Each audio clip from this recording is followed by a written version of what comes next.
Your VSL will produce precisely 0 sales unless somebody sees it.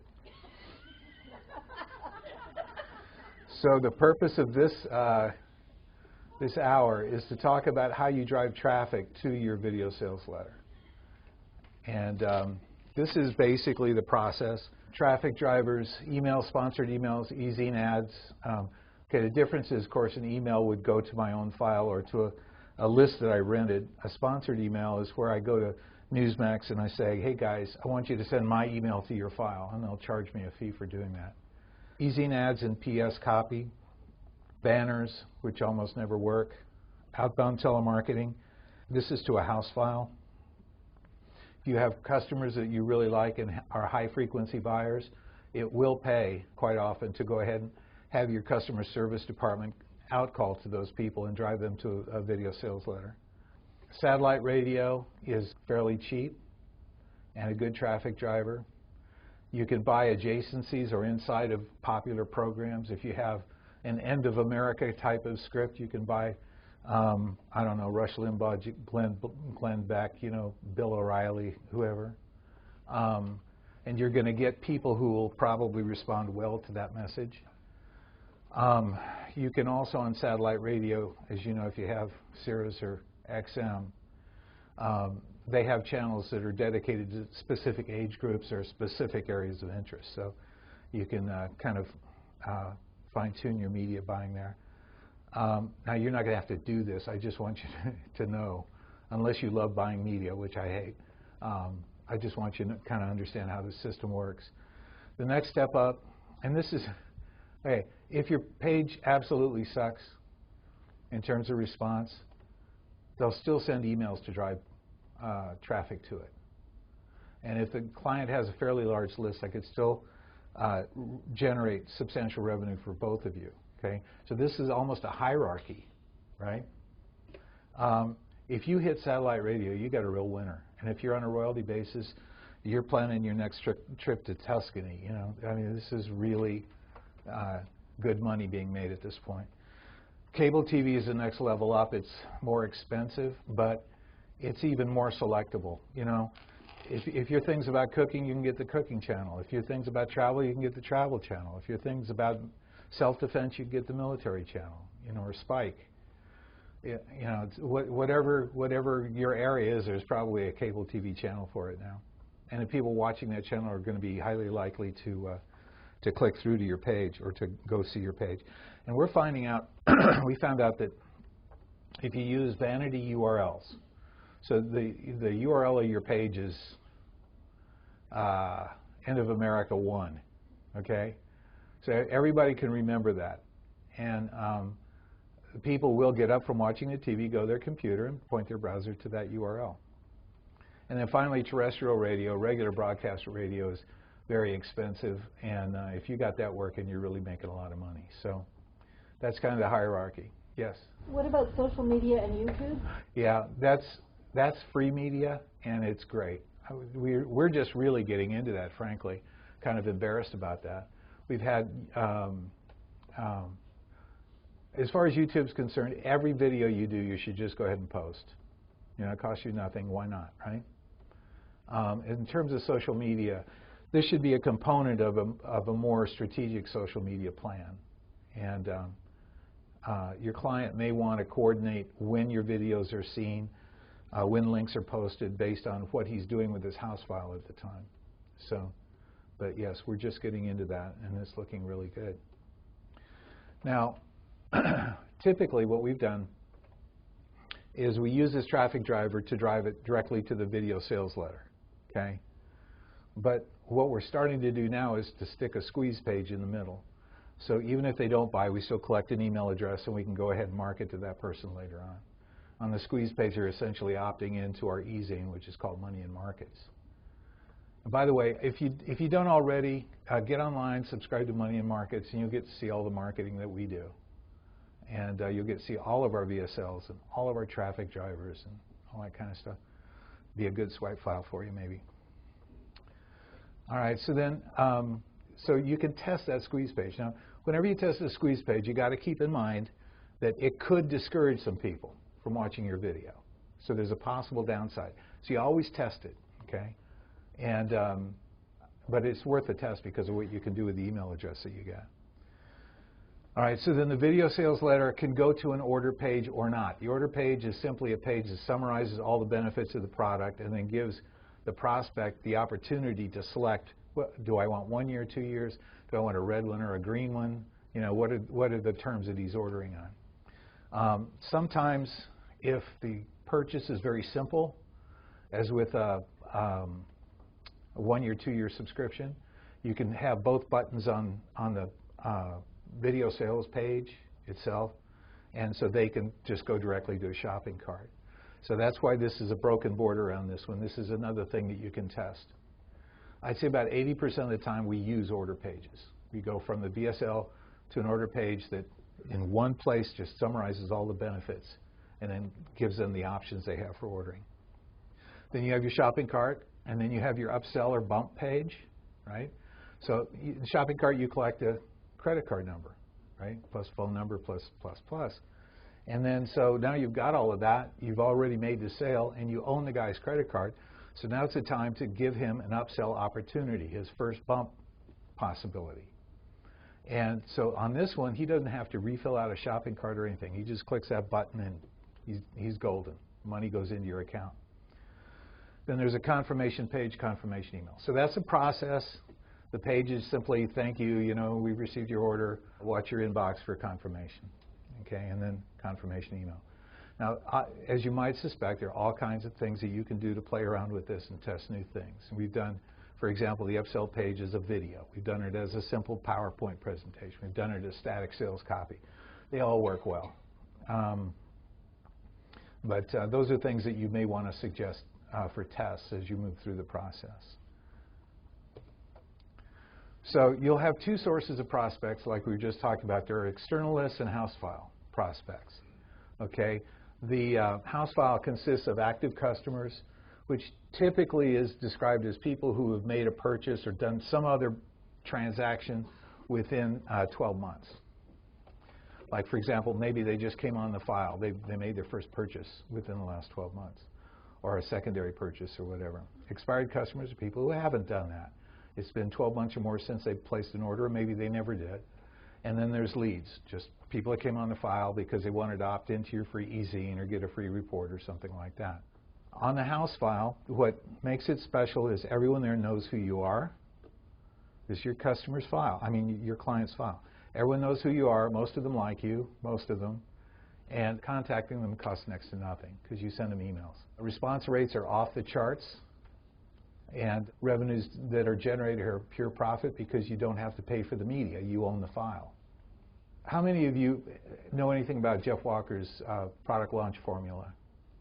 Okay. For those of you who don't, I would suggest that you Google Jeff, and he's brilliant. He creates campaigns, largely for house files, but they can also be adapted for external files. So instead of having a series of emails driving people that are just kind of disjointed, disconnected, just each one saying, hey, come look at our video, he creates kind of a drama, kind of a system of drama where he takes you through a period of time. It's an entire campaign. And there are highs and lows, and there are surprises, and there's all kinds of fun stuff happening along the way. There are deadlines and deadline extensions and all this kind of stuff. It's really pretty cool. Jeff is brilliant at this kind of thing, and I learned a lot from him. But if you're going to your house file, because you can go to it for free, you can launch these kinds of campaigns to the house file. So you can introduce the VSL with a big splash. You can say, for example, I quite often will have an engagement period, and I'll show you this in a minute, where I prepare them. You remember that cover letter where I say, tomorrow a truck's going to pull up in front of your offices and deliver the most important package. Okay, we do the same kind of thing with this. We tell them that 1 week from today, we're going to release this incredible video. You have to see it. Here's what's in it. Here are the reasons why you have to watch this video.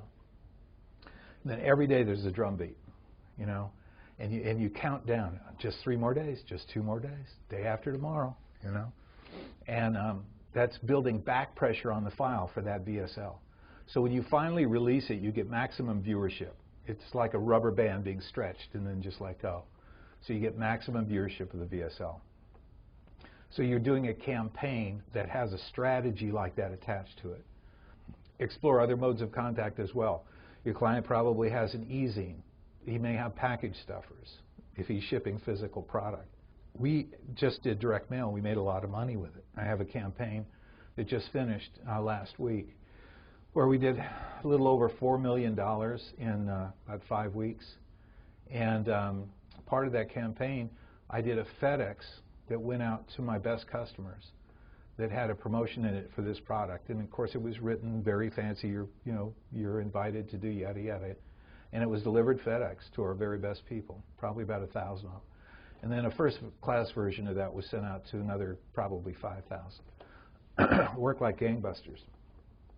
And in that we drove them to the VSL, but we also had we also had a transcript actually in the package.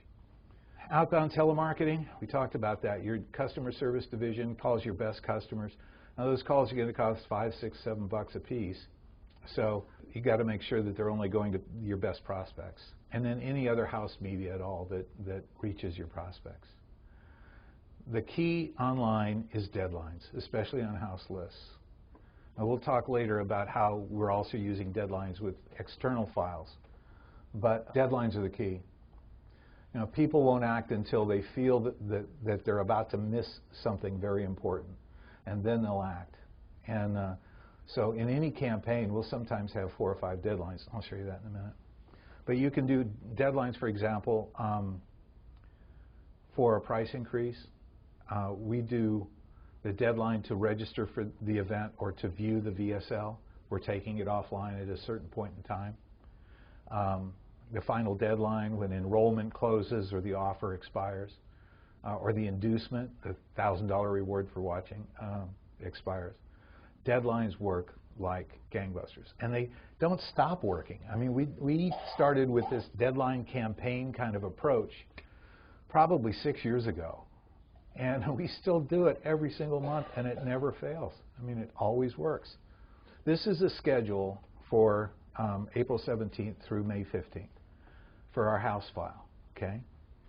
And there in the top blue area, you see that's an engagement period for a product called the Park Avenue Society, okay? This is a $1,500 investment service.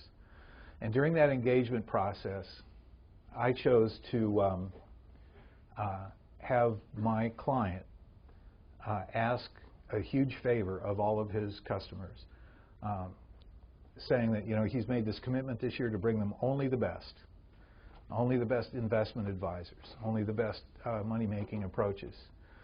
But in order to continue fulfilling that requirement or that commitment, he needs to know a little bit more about you, the recipient of this email. And so he says, for the next few days, I'm going to ask you one question a day. And I would appreciate it if you just click the link in that email, come over to my blog, and discuss your answer with me. Okay? Well, these are all kind of personality cults, all of these newsletters and all of these companies that do this kind of marketing. The people who are on board really like and respect your figurehead, your leader. And so people respond to that quite well. And they'll click the link, they'll go over to the blog. Okay? Now, some of these questions are just, what portion of your portfolio is in stocks right now? And they'll say, oh, about half, And that's kind of a dead question, but you kind of have to ask it. The really fun questions is when you can start a fight. The controversy sells, and they'll post something, oh, you idiot, and then they'll come back for every day for a week to see if anybody answered their blog post, and they get really emotionally invested in this campaign without even knowing it's a campaign yet. So I love creating a little bit of controversy, okay? So then you have these engagement questions that go out, and you see there's a morning and an afternoon blast. I don't always do 2 blasts a day, but to my very best names on my very best blasting days, I do. So you'll notice at the beginning of the engagement period, there's only morning blasts, but after that, we're doing afternoon blasts as well. So then at some point, I think on this one, it's like around the 20th, we announce that there's going to be the release of a video, a very important video. And we have fascination copy that basically gives all the reasons why you want to watch. You cannot miss this video.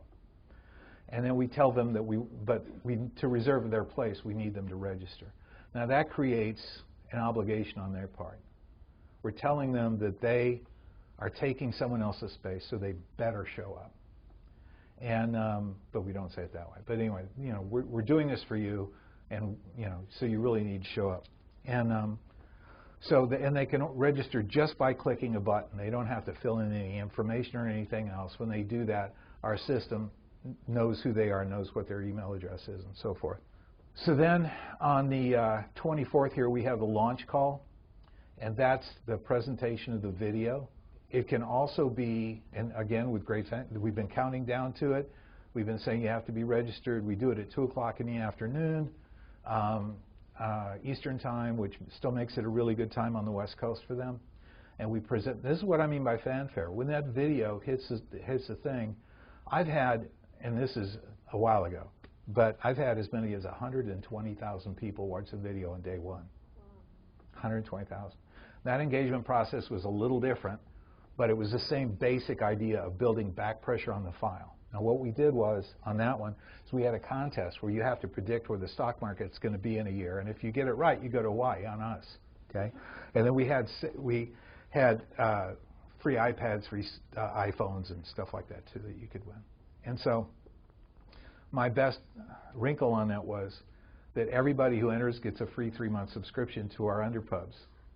So now we've got people reading our newsletters for 3 months, and we've got 3 months to sell them a subscription. So the engagement worked well in that regard as well.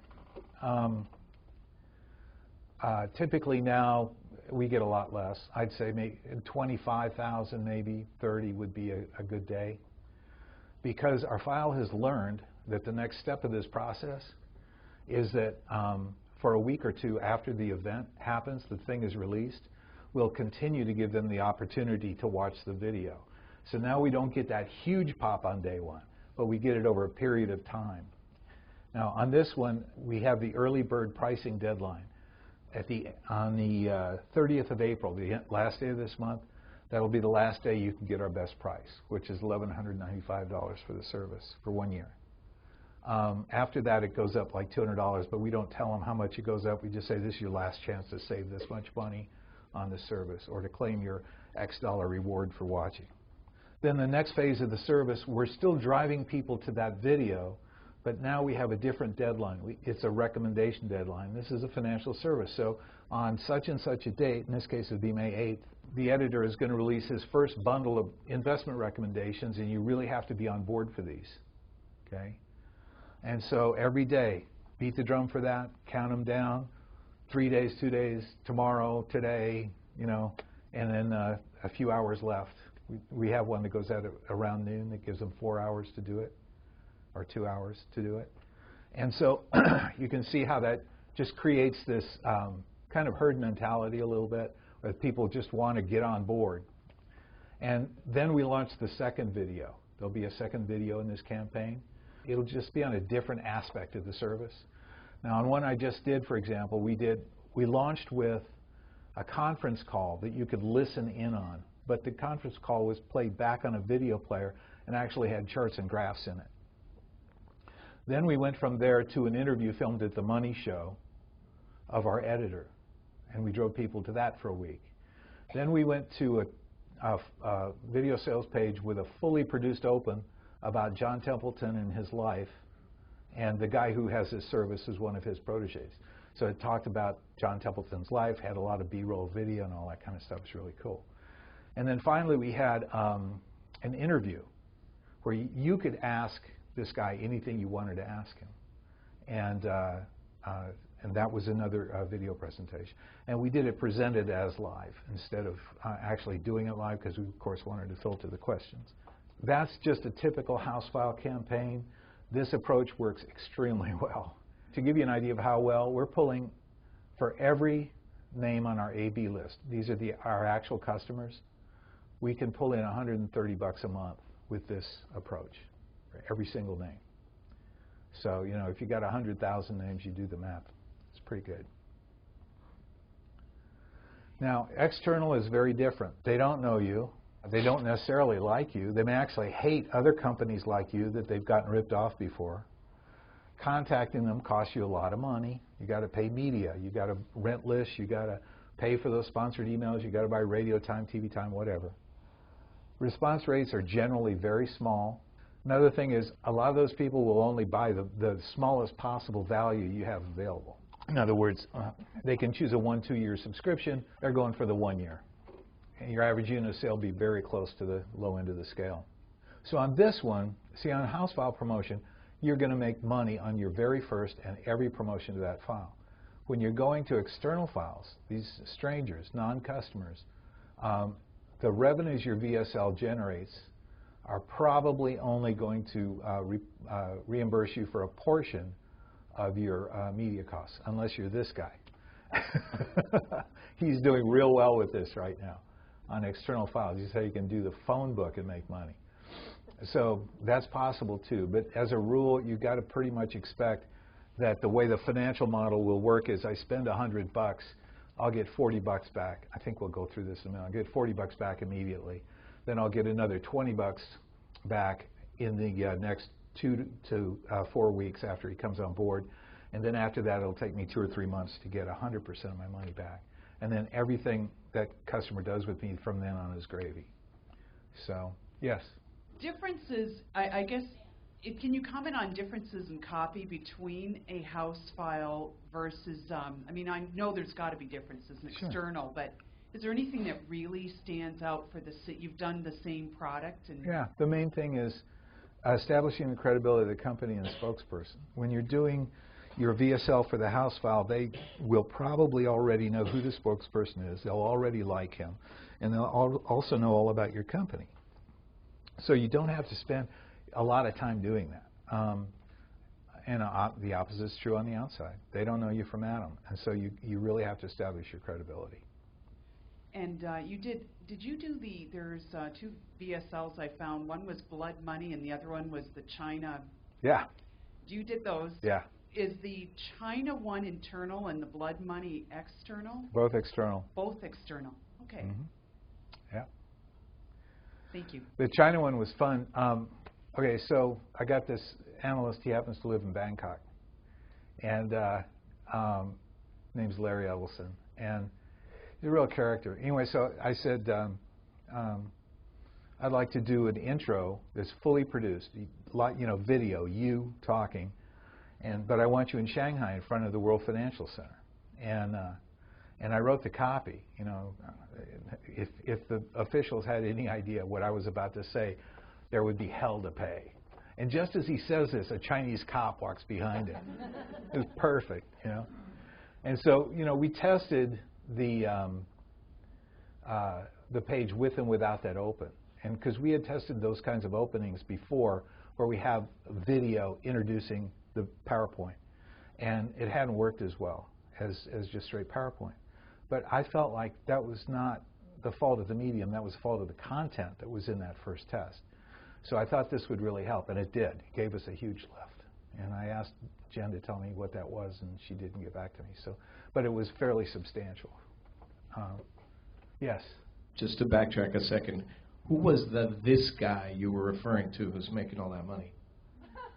This guy. On external list, you can this guy over here. Stand up.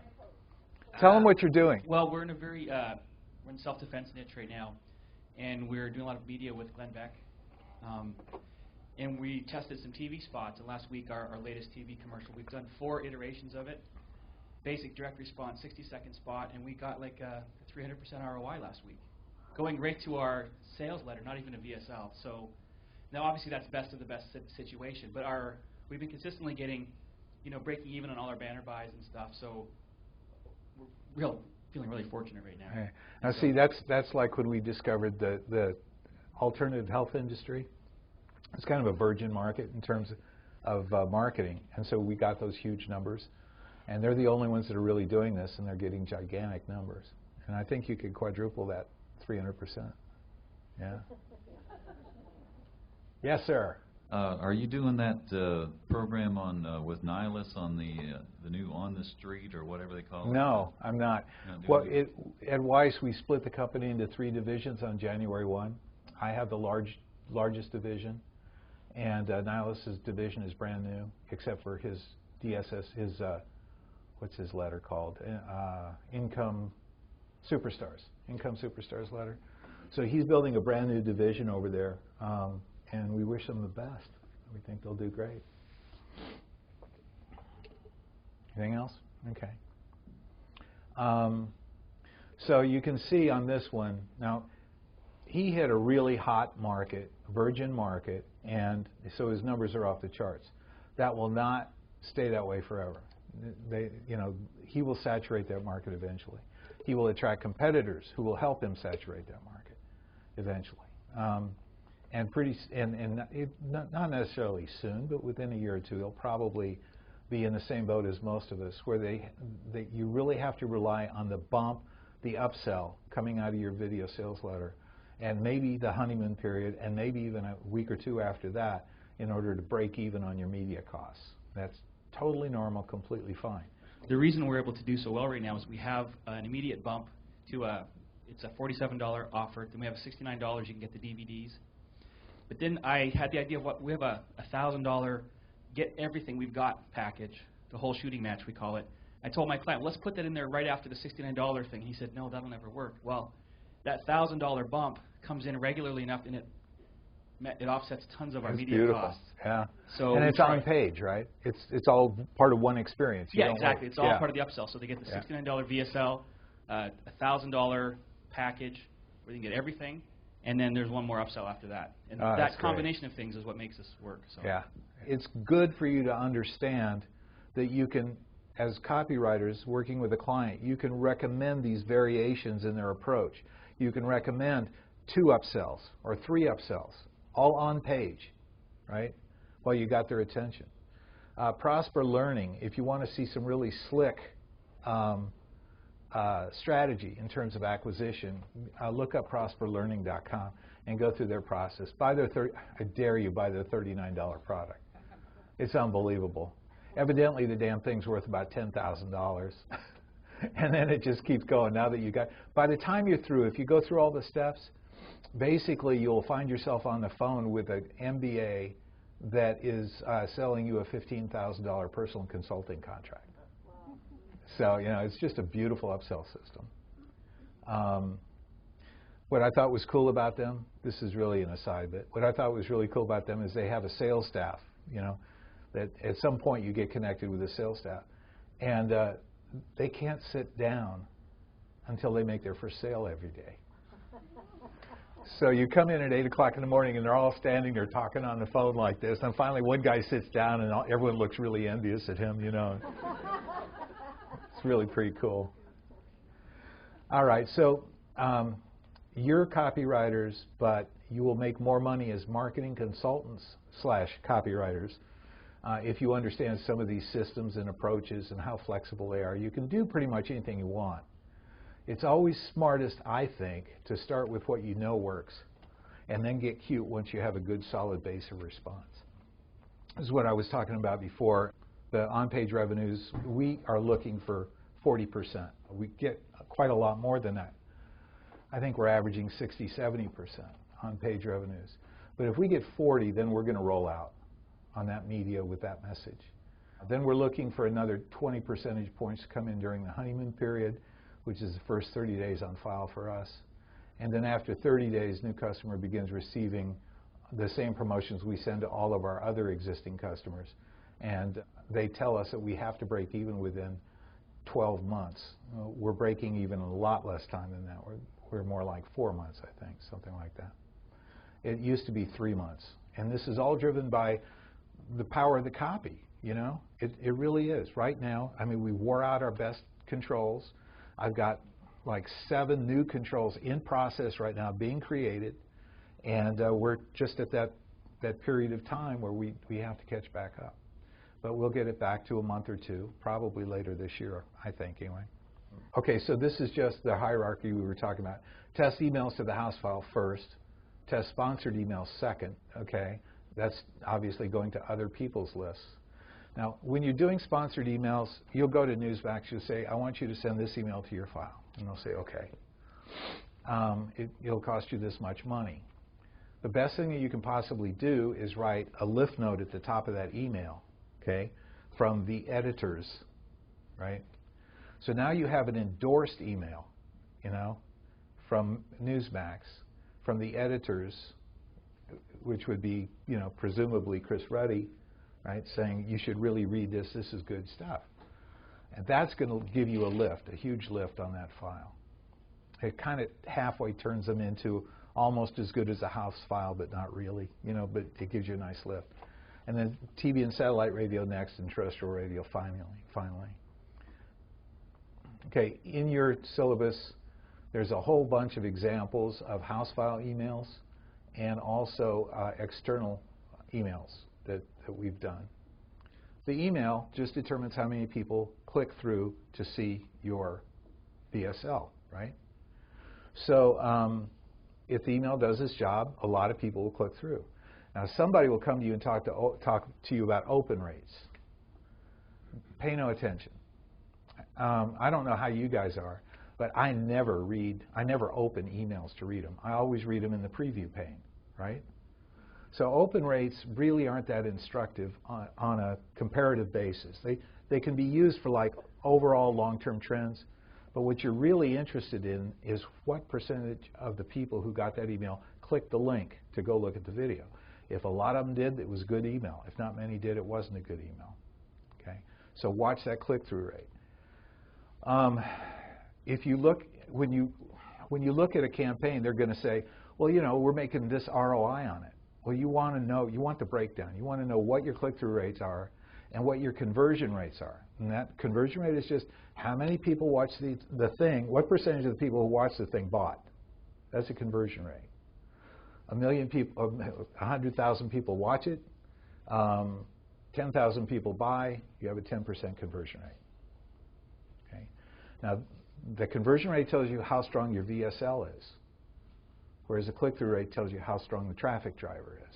Does that make sense? So, you know, if they just tell you what your return on investment is or what your break-even time is, that doesn't tell you whether you should work on the email first or the VSL to get it stronger. So, get the detail. A great traffic driving email is benefit-based. It sells the VSL as if it were a product. You've got to watch this because if you don't, these things will happen. If you do, here's the information you'll get, and here's how your life will be better. It should be intrigue-based. There should be an element of curiosity in it. Agora is much better at doing this than I am, but I tend to be more direct. They tend to just be geniuses at building intrigue-based headlines. A controversial statement or forecast. You saw all of that with End of America and all that kind of stuff. So reason why copy, why you need to watch this thing now. And you could also tease the credibility points of your spokesperson. I'm doing something right now where I don't even tell them who my spokesperson is going to be. I'm in that engagement phase, right? And so I just call him our mystery guest. And then I tell all of the things about this guy. You know, that he invests for America's richest families. They all come to him. His offices are on Park Avenue. I can't say it, but the Rockefellers are one of them, you know. But so, you know, this guy invests billions of dollars for America's richest families. His advice is not available to you at any price before this. His picks would only have been available to you if you paid the $15,000 annual fee and plunked $3 million down into his account. And next week, you know, you're going to find out what he's buying now, what he's selling now, and how he's making money for these guys. Plus, you know, what the rich people do that you never do. You know, why you don't make as much money as they do. So it's all Mr. Mystery, you know, all that kind of stuff. So again, intrigue, really building it up to get to it. So that is intrigue, and it's working.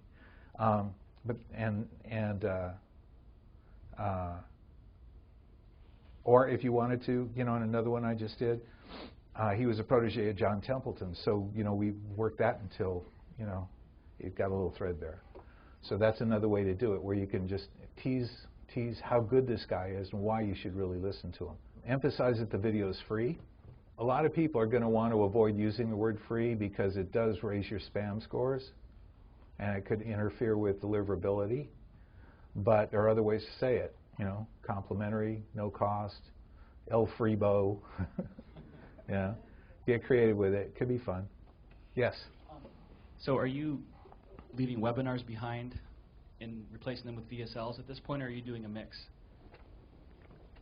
The classic webinar where you do like GoToMeeting kind of interface, we do, I'd say 1 in 15 or 1 in 20 of our videos are that. And we do them as presented live. We did that Ask Me Anything thing I was just mentioning, we did that as a webinar. But it's a simulated webinar. We have this phony little interface, you know, that we have, and it's all on an MP4. You know, so it looks and feels like a webinar, but it's really just, you know, video. You're finding the VSLs are just as effective as the webinars ever were for that, or? You know, I'll tell you what, I was telling a buddy of mine this. He was asking about some test we had done. And he said, oh, this always works, but you know, this works better than that. And I said, no. The thing on the web is variety works. Mix it up.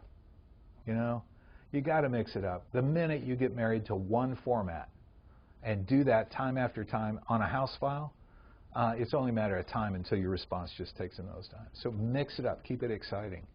You know, do that.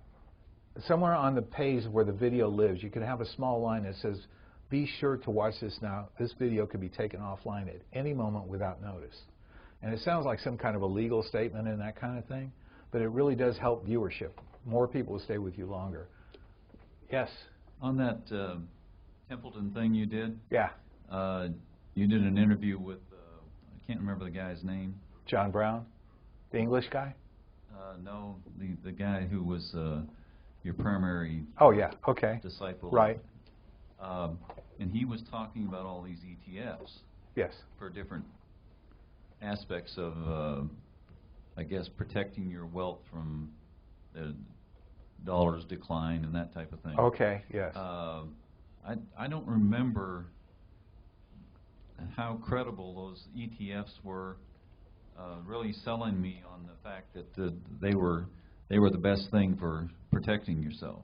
How did you go about creating that? Okay, that particular service was the Inflation Survival Strategy service. Yes. Our people are huge gold bugs. Gold's been crashing. So the USP of that service was inflation protection that makes you money even when gold is plunging. And so the service was very carefully structured, so there was a long and short ETF for each of the inflation-sensitive investment areas, gold, commodities, Forex, something else. See, this guy subscribes to our stuff, and he's seeing all of our videos, which is a good deal. Okay, I saw an Agora email one time. It was 2 paragraphs long and it had 6 links to the video in it. Don't be shy, you know. We turn words that have, you know, not just click here. You know, you say, you have to watch this video now. This video is a link, you know. Just look for opportunities, put more links. Make it harder not to click than to click. And as you all saw, be sure to remind people to turn up their computer speakers. I would hate to know that we lost somebody because he didn't have his speakers up and thought our sound wasn't working. You know, that would be crazy. The banner copy on your page, we're going to talk about, this is a traffic driver here. We're going to talk about the banners over your video later. But banners present real problem in that the copy has to be extremely short, usually 1 or 2 sentences at the most. There are several different ways you can approach it. You can talk about your spokesperson's accomplishments. You know, now this wasn't a banner, but it was a headline Bill Bonner came up with, and it says the headline was "The man who said buy Apple in 1980 something now says sell everything." You know, well that banner would catch your attention if you're on a financial site and you see that. You're going to probably click it. So that's an intrigue thing, but it also communicates the qualifications of your spokesperson. The USP of the unique selling proposition of your sales page, it could be the big promise, it could be the big threat, whatever it is. That could just be a 1 or 2 line banner. what will happen if the prospect doesn't view this video? One of my favorite headlines of all time, Jim Rutz wrote it. He had the problem Marcelo was talking about earlier, where he had a promotion where he had to cover a lot of different health issues. And his solution was a little bit different. Instead of picking one of them, he wrote a headline that pretty much applied to everything in your life. And it just said, read this or die. Remember that one? And he says, for every disease you can name, there's a country on earth where it simply doesn't exist. What a fascinating proposition. And then the piece went on from there to go through all of these different diseases that have been cured or rendered, insignificant in different countries around the world. So, that's kind of what this idea is. It's a proposition like this that, read this or die. Watch this or something bad's going to happen. Okay? And then if you do view it, you can do the opposite of that. Again, this is the big promise, probably. In this kind of copy, curiosity typically works great. We had a banner that just said, the man who warned of the tech wreck in '99 and the housing bust in 2007 now says something, all hell's about to break loose or something like that. So, we credentialized him. We didn't name who he was, so there's intrigue. And they felt like they really had to go find out what this guy is saying now. And it's just one sentence, okay?